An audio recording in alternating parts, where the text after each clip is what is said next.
നമസ്കാരം. ഇന്ത്യയുമായി അമേരിക്ക ഉടൻ തന്നെ വ്യാപാര കരാറിലെത്തുമെന്ന് US president Donald Trump.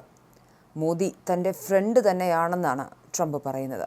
Oval ഓഫീസിൽ മാധ്യമപ്രവർത്തകരോട് സംസാരിക്കവെയാണ് ട്രംപ് ഇക്കാര്യം വ്യക്തമാക്കിയത്. ഇന്ത്യയുടെ പ്രധാനമന്ത്രി നരേന്ദ്രമോദി അദ്ദേഹം പ്രശംസിച്ചു. വർഷങ്ങളായി നിലനിന്നിരുന്ന വ്യാപാര അസന്തുലിതാവസ്ഥയിൽ നിന്നും ഇന്ത്യ നേട്ടമുണ്ടാക്കിയിട്ടുണ്ടെന്നും എന്നാൽ ഇപ്പോൾ സാഹചര്യം മാറിയെന്നും ട്രംപ് ചൂണ്ടിക്കാട്ടി. പ്രധാനമന്ത്രി നരേന്ദ്രമോദി തന്റെ നല്ലൊരു സുഹൃത്താണെന്നും അദ്ദേഹത്തെ തനിക്ക് ഏറെ ഇഷ്ടമാണെന്നും വ്യക്തമാക്കിയ ട്രംപ് ഇരു രാജ്യങ്ങളും തമ്മിൽ മികച്ച ബന്ധമാണ് പുലർത്തുന്നതെന്നും കൂട്ടിച്ചേർത്തു. വർഷങ്ങളോളം ഇന്ത്യ അമേരിക്കയിൽ നിന്നും ആനുകൂല്യങ്ങൾ കൈപ്പറ്റിയെന്നും ഉയർന്ന തോതിൽ താരിഫ് ഈടാക്കിയപ്പോൾ തിരിച്ചൊന്നും നൽകിയിരുന്നില്ല എന്നുമാണ് ട്രംപിന്റെ വാദം. എന്നാൽ ഇപ്പോൾ സ്ഥിതി നേരെ വിപരീതമാണെന്നും ഇന്ത്യയുമായുള്ള വ്യാപാരത്തിലൂടെ അമേരിക്കയ്ക്ക് വലിയ നേട്ടമുണ്ടാകുന്നുണ്ടെന്നും അദ്ദേഹം പറഞ്ഞു. എങ്കിലും ഇരു രാജ്യങ്ങളും തമ്മിൽ ഉടൻ തന്നെ ഒരു അന്തിമ വ്യാപാര കരാറിൽ എത്തിച്ചേരുമെന്ന് തന്നെയാണ് ട്രംപ് ഉറപ്പ് നൽകുന്നത്.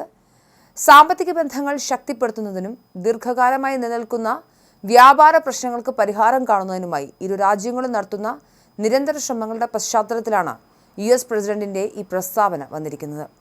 വ്യാപാര കരാറുമായി ബന്ധപ്പെട്ട് ജൂൺ 1 മുതൽ ജൂൺ 4 വരെ ഡൽഹിയിൽ വെച്ച് ഇരു രാജ്യങ്ങളും 4 ദിവസത്തെ നിർണായക ചർച്ചകൾ നടത്തിയിരുന്നു. ചീഫ് നെഗോഷിയേറ്ററുടെ നേതൃത്വത്തിലുള്ള office of the United States trade representative ഉദ്യോഗസ്ഥരാണ് ഇന്ത്യൻ പ്രതിനിധികളുമായി ചർച്ചകൾ നടത്തിയത്. ചരക്ക് വ്യാപാരം, കസ്റ്റംസ് നടപടിക്രമങ്ങൾ, വ്യാപാര സുഗമമാക്കൽ, നോൺ താരിഫ് തടസ്സങ്ങൾ, സാമ്പത്തിക സുരക്ഷാ സഹകരണം തുടങ്ങിയ പ്രധാന വിഷയങ്ങൾ ചർച്ചയിൽ ഉടനീളം ഉയർന്നുവന്നു. ഇരുപക്ഷവും ചർച്ചകൾ വളരെ ക്രിയാത്മകമായിരുന്നു എന്ന് വിലയിരുത്തുകയും പരസ്പരം പ്രയോജനപ്രദമായ ഒരു ഇൻട്രീം വ്യാപാര കരാറിലേക്ക് എത്തിച്ചേരാനുള്ള ശ്രമങ്ങൾ പുരോഗമിക്കുകയാണെന്ന് അറിയിക്കുകയും ചെയ്തു. ഇതിന് സമാന്തരമായി സമഗ്രമായ ഉഭയകക്ഷി വ്യാപാര കരാറിനായുള്ള ചർച്ചകൾ മുന്നോട്ട് പോകുന്നുണ്ട്. അടുത്ത ആഴ്ചകളിൽ കരാറിലേക്കുള്ള നീക്കങ്ങൾക്ക് വലിയ വേഗത കൈവന്നിട്ടുണ്ടെന്നാണ് റിപ്പോർട്ടുകൾ സൂചിപ്പിക്കുന്നത്. ചർച്ചകൾ പൂർത്തിയാകാറായെന്നും വളരെ കുറച്ച് വിഷയങ്ങളിൽ മാത്രമാണ് ഇനി തീരുമാനമാകാനുള്ളതെന്നും ഇന്ത്യയിലെ US അംബാസിഡർ സെർജിയോ ഗോർ വ്യക്തമാക്കി.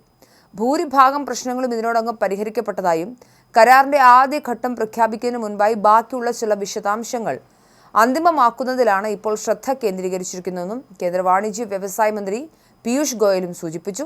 ഇത്തരത്തിൽ ചർച്ചകൾ പുരോഗമിക്കുമ്പോഴും ഇന്ത്യ ഉൾപ്പെടെയുള്ള 60 സാമ്പത്തിക ശക്തികളിൽ നിന്നുള്ള ഇറക്കുമതിക്ക് മേൽ 12.5% അധിക താരിഫ് ചുമത്താനുള്ള ട്രംപ് ഭരണകൂടത്തിന്റെ നീക്കം ആശങ്കകൾക്ക് കാരണമാകുന്നുണ്ട്.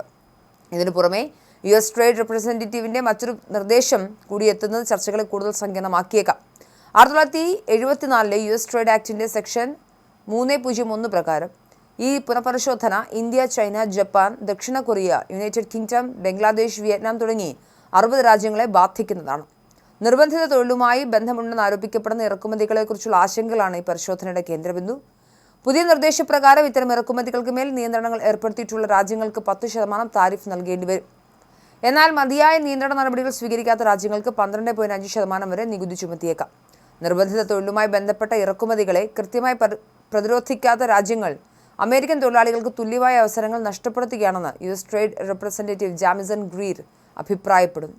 താരിഫുകളുമായി ബന്ധപ്പെട്ട് നിലനിൽക്കുന്ന ഇത്തരം അനിശ്ചിതത്വങ്ങൾക്കിടയിലും ഇരു രാജ്യങ്ങളും തമ്മിലുള്ള താൽക്കാലിക വ്യാപാര കരാർ ഉടൻ തന്നെ യാഥാർത്ഥ്യമാകുമെന്ന ശക്തമായ ആത്മവിശ്വാസമാണ് ന്യൂഡൽഹിയും വാഷിംഗ്ടണും ഇപ്പോഴും പങ്കുവയ്ക്കുന്നത്.